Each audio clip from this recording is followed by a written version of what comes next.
አንዳንድ ሰው መስፈርትሽን ወይ ሙልት አድርጎ ታገኛለሽ እና የመጀመሪያ ጊዜ ስንገናኝ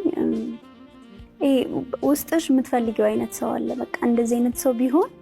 ብለሽ የምትመኘው አይነት ሰው አለ በቃል ማትናገር ማስረዳት አንዳንዴ ለማስረዳት የሚከብድ ሰው አለ ግን ውስጥሽ ስቲል የሚፈልገው አይነት ሰው ማለት ነውና በርግጥ እንዲህ ይሄ ነገሩ አልልሽም ግን በቃ ስንገናኝ ቦታው ላይ ነው የገባው እኔ ደግሞ ይሄ ነገሩ ብትይኝ ነው ደስ የሚለኝ እንጃ ብዙ ጊዜ አስቤያለሁ እንደው ከምኑም የጎደለ ሰው አይደለም ብዙ ጊዜ በርግጥ ፍቅር ውስጥ ሲሆኑ ሰዎች አያውቁትም ይባላል እኔ አሁን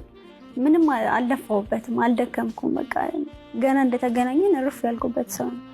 የምናገረውን ቃሌን ያውቃል አንደርስታንድ የሚያደርግ ሰው ነው በደንብ ደግሞ የሚሰማሽ ሰው ስታገኝ አንዳንዴ ማትናገሪያቸው ብዙ ነገሮች ይኖራሉ እንዲሁ አንደርስታንድ የሚያደርግሽና እንደዛ አይነት ሰው ስታገኝ በቃ ልብሽን ያሳርፋል አይቶ የሚረዳ ልብሽን ካላሳረፈው ትልቅ ችግር አለ ማለት ነው ውስጥሽ ገና ያልሞላ ነገር አለ ማለት ነው ዋናው እሱ ነው ሪሌሽንሺፕ ወደ ትዳር እንዲያድግ ዋናው የሚረዳው ነገር እሱ አንቺ ካላረፍሽበት ቤት ሊሆን ስለማይችል ማለት